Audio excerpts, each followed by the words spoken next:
Good morning, সকাল সকাল চলে এসেছি বাজারে। আজকে বাজারের দায়িত্ব আমার, কারণ ইলিশ মাছ দেখে আমি একমাত্র কিনতে পারি।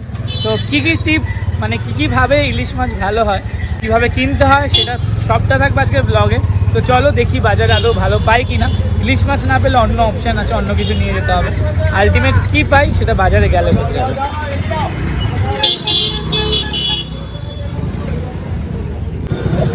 যথারীতি গড়ফা বাজারে ভালো মাছ নেই, ছোট মাছ বা ছোট মাছ নেব না।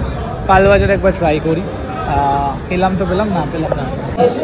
কত করে দিচ্ছ কাকা? হ্যাঁ,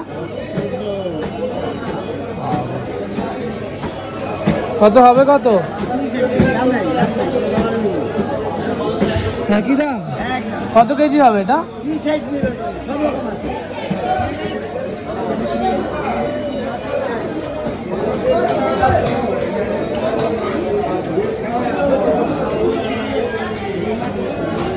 মাছ কত করে দিচ্ছ? ইলিশ 1400 টাকা। কম হবে না?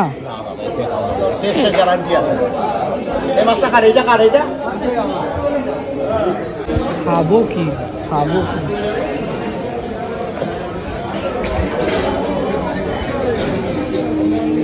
কত করে দিচ্ছ ইলিশ?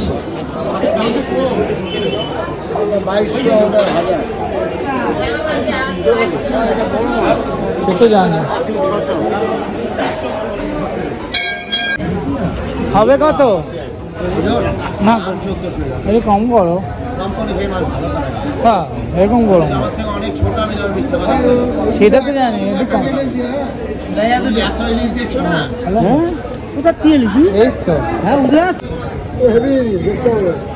মাছ দেখতে হবে, ভালো মাছ না হলে কম হয়ে আছে। কত দেবো? কত দেবো? পুরোপুরি না, হ্যাঁ পুরোপুরি হবে হবে হবে, এরকম করো না। তো ইলিশ মাছ চিনবে কীভাবে, আজকের এই ভিডিওতে টিপস থাকবে। প্রথম টিপস হলো, এই টিপসগুলো আমাকে দিয়েছে আমি যে গাড়িতে করে গেছিলাম, মানে মা বাড়ি। সো সেই যে দাদা ড্রাইভ করেছিল, সেই রোহিতদা টিপসগুলো দিয়েছে। ওদের যেহেতু মাছের ব্যবসা ছিল, তো আমাকে তাই বলে দিয়েছিল কীভাবে ইলিশ মাছ চিনতে হয়। কারণ ইলিশ মাছ এত দামি জিনিস না, মানে খারাপ হলে তখন একটা মনটা খারাপ হয়ে যায়, এত দাম দিয়ে কিনে ব্যাপারটা ঠিক হলো না।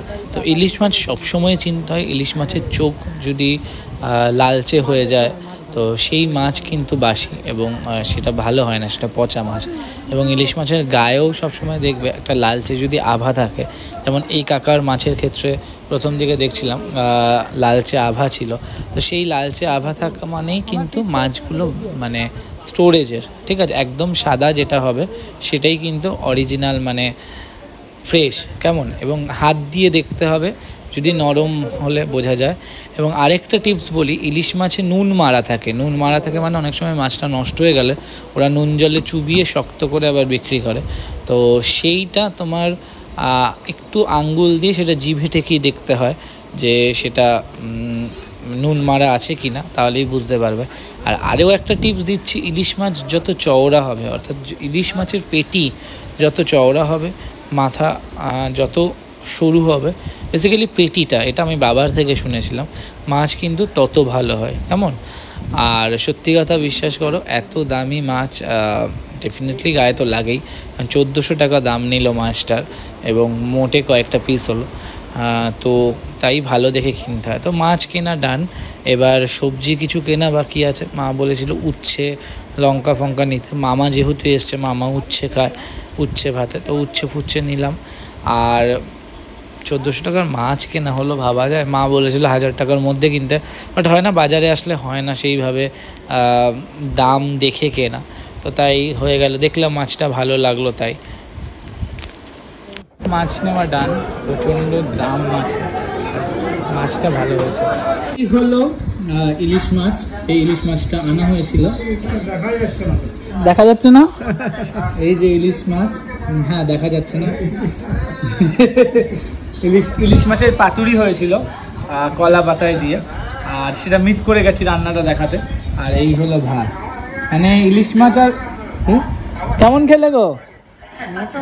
মোটামুটি খুব আগের মতো না টেস্ট না, সেই সত্যি কথা, আগের মতো আর টেস্ট নেই। কারণ দিনে দিনে মাছের একটা আলাদা টেস্ট থাকে, দিনে দিনে যে এই লেভেলের ভেজাল মেশাচ্ছে, আর কি টেস্ট থাকবে?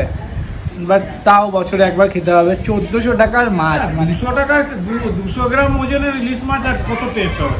কি বাজে কথা! তোমরা ব্লগে দেখেছো 1 কেজি ওজনের ইলিশ মাছ? একদমই নয়, বাজে কথা। প্রচন্ড, দেখা যাক খেয়ে কেমন হয়। বাট 400-500 টাকা কিলো, তাহলে কি করে হবে? জানি না, 400-500 টাকা একদমই না, 1400 টাকা কিলো, সেটা ব্লগেও আছে। ঠিক আছে, তো আলটিমেট দেখা যাক কেমন হয় খেয়ে। 400 টাকা 500 টাকা কিলো এনে নিয়ে বলে 14। না, ব্লগে আছে, মিথ্যে কথা নয়। হয়েছে আলটিমেট। কলা পাতার পাতুরি বহুদিন পর হচ্ছে, এর আগে মাইক্রো ওভেনে নর্মাল হতো সর্ষে দিয়ে, বাট কলা পাতার পাতুরি কিন্তু একটা আলাদা স্বাদ। বেসিক্যালি কলা পাতা আলাদা, পাতুরিটা ভালো হয়েছে। হ্যাঁ, কলা পাতার যে স্মেলটা সেটা কিন্তু খুব ভালো বেরোয় না? আরেকটু লাগতো, গ্রেভি লাগতো। বড্ড শুকিয়ে ফেলেছে।